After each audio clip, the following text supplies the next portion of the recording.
El último enemigo, la muerte, Sócrates y Jesús. En la impresionante descripción de la muerte de Sócrates que traza Platón en su Fedón, leemos lo que de más sublime se ha escrito sobre la inmortalidad del alma. Precisamente la reserva, la prudencia científica y la renuncia deliberada a toda demostración matemática le dan a su argumentación un valor que no ha sido nunca superada. Conocemos las razones que el filósofo griego alega en favor de la inmortalidad del alma. Nuestro cuerpo no es más que una vestidura exterior, la cual mientras vivimos le impide a nuestra alma moverse libremente y vivir de acuerdo con su propia naturaleza eterna. Le impone una ley que no vale para ella. De esta manera el alma se encuentra encerrada en el cuerpo como en una camisa de fuerza, en una prisión, pero la muerte es la gran libertadora. Ella corta las ligaduras dejando que el alma salga de la prisión del cuerpo y conduciéndola a su patria eterna. Siendo cuerpo y alma radicalmente diferentes y perteneciendo a dos mundos distintos, la destrucción del primero no puede coincidir con la destrucción del alma. Lo mismo que una obra de arte no puede quedar destruida por serlo el instrumento de la misma. Aunque las pruebas alegadas en favor de la inmortalidad del alma no poseen para el mismo Sócrates el valor de una prueba matemática, no por eso están para él menos provistas del más alto grado de probabilidad posible, y hacen tan probable la inmortalidad que se convierte para el hombre, para servirnos del término que leemos en el Fedón, en un hermoso riesgo. Esta doctrina el gran Sócrates no se limitó a enseñarla cuando el día de su muerte examinaban con sus discípulos los argumentos filosóficos en favor de la inmortalidad del alma. En aquel mismo momento vivió las enseñanzas que ha dado. Mostró con su propio ejemplo cómo al ocuparnos de las verdades eternas de la filosofía trabajamos desde ahora en libertar a nuestra alma, porque la filosofía nos permite desde ahora penetrar en este mundo eterno de las ideas, al cual pertenece nuestra alma, liberándolo así de la cárcel del cuerpo. La muerte no hará otra cosa que consumar esa liberación. Por eso Platón nos muestra cómo Sócrates, con una calma y una serenidad absolutas, va al encuentro de la muerte. La muerte de Sócrates es una muerte hermosa. El horror está completamente ausente de ella. Sócrates no podría temer la muerte, puesto que ella nos libera del cuerpo. El que teme la muerte demuestra, según él, que ama el cuerpo y que es esclavo del mundo visible. La muerte es la gran amiga del alma. Así lo enseña y así es como muere en admirable armonía con sus enseñanzas. Ese hombre que personifica el genio griego en lo que tiene de más noble. Y ahora escuchemos de qué manera muere Jesús. En Getsemaní sabe que le espera la muerte, lo mismo que lo sabe Sócrates. El día de su discusión con sus discípulos, los evangelios sinópticos están de acuerdo entre sí. Grosso modo, en lo que se refiere al hecho de Getsemaní, Jesús comienza a temblar y a angustiarse, escribe Marcos 14:34. Mi alma está triste hasta la muerte, dice a sus discípulos. Jesús es tan completamente hombre que comparte el miedo natural que nos inspira la muerte como el Hijo divino del hombre y servidor de Dios ha de experimentarlo, e incluso más terriblemente que los demás hombres. Tiene miedo no como cobarde, ni de los hombres que le dan muerte, ni de los dolores que preceden a la muerte, sino miedo de la muerte misma, porque es la gran potencia del mal. La muerte para él no es cosa divina, es una cosa horrible. Jesús no quiere estar solo en aquellos momentos. Sabe que su Padre le ha sostenido siempre. A él corre en aquel momento decisivo como lo han hecho durante toda su vida terrena. Va a él con la angustia plenamente humana que inspira la muerte, la gran enemiga. Es del todo inútil querer eliminar este relato evangélico mediante toda suerte de explicaciones artificiales. Ese miedo de Jesús. En Lucas 12:50 resulta del todo imposible eliminar esta angustia ante la muerte y teniendo en cuenta las palabras de Jesús sobre la cruz. Marcos 15:34. No se puede explicar a Getsemaní más que por la angustia ante el abandono al que la muerte del gran enemigo de Dios va a condenar a Jesús. Los enemigos del cristianismo, que ya en la antigüedad subrayaban el contraste entre la muerte de Sócrates y la muerte de Jesús, vieron aquí con más claridad que los comentaristas cristianos. Jesús tiembla realmente ante el gran enemigo de Dios. Nada de serenidad de Sócrates, el cual va serenamente al encuentro de la muerte. La gran amiga de Sócrates. Naturalmente sabe ya de antemano que esa es la misión que se le ha confiado, sufrir la muerte, y ya antes lo había dicho con un bautismo, he de ser bautizado, ¿y cuál es mi angustia?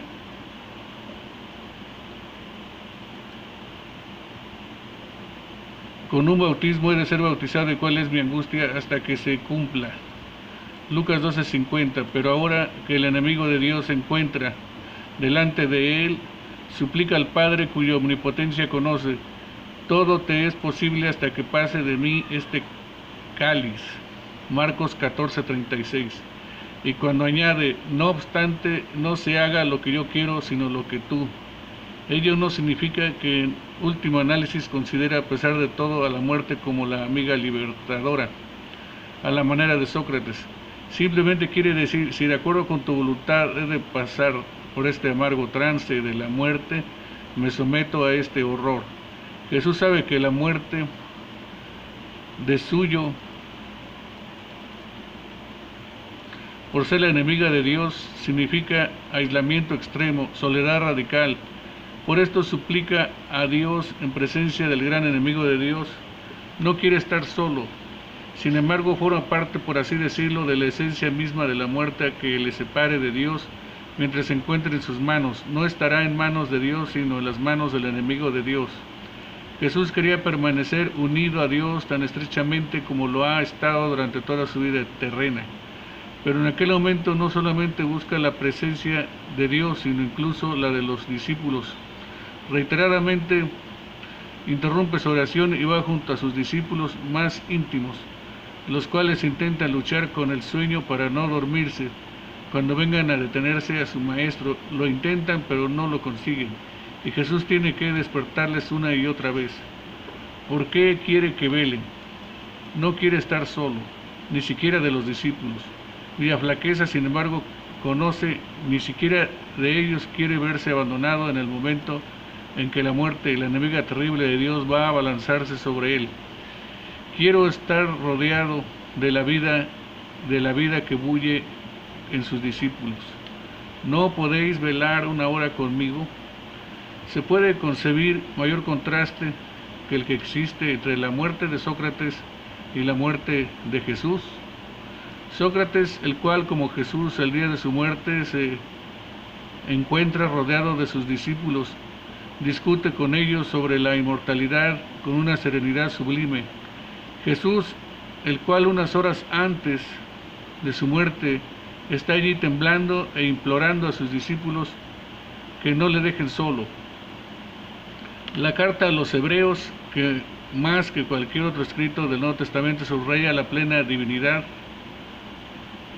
capítulo 1, versículo 10, pero también la plena humanidad de Jesús llega en su descripción de la angustia de Jesús frente a la muerte, más lejos todavía que los sinópticos. Se nos dice que Jesús ofreció oraciones y súplicas con poderosos clamores y lágrimas al que era poderoso para salvarle de la muerte. 5:7. La resurrección con Getsemaní no parece indiscutible. Por tanto, según la carta de los Hebreos, Jesús clamó y lloró frente a la muerte. Por un lado, Sócrates, el cual con calma y serenidad habla de la inmortalidad del alma. por otro Jesús del cual clama y llora. Luego la escena de la misma muerte con una calma soberana. Sócrates bebe cicuta. Jesús, por el contrario, clama con las palabras del Salmo: Dios mío, ¿por qué me has abandonado? Y muere lanzando otro grito inarticulado. Marcos 15:37. No es la muerte amiga del hombre, es la muerte en todo su horror, es verdaderamente el último enemigo de Dios. Así es como las palabras del apóstol designan a la muerte, el último enemigo, 1 Corintios 15:26. Aquí se percibe el abismo entre el pensamiento griego por una parte y la fe judía y cristiana por otra. Al servirse de otras expresiones, el autor del Apocalipsis considera igualmente la muerte como el último enemigo, cuando describe como al final es arrojada en el estanque de fuego. Siendo enemiga de Dios, nos separa de Él, que es vida y creador de toda la vida. Jesús, que está completamente unido con Dios, más unido que lo haya estado jamás hombre alguno, ha de experimentar la muerte de una manera mucho más horrible que cualquier otro hombre.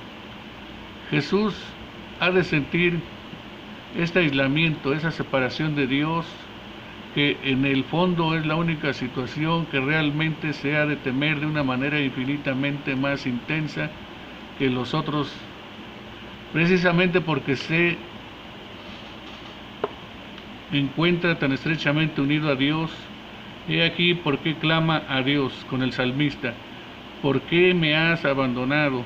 En aquel momento se encuentra verdaderamente en manos de la gran enemiga de Dios, la muerte. Hay que estar reconocidos al evangelista de no haber atenuado en nada su descripción.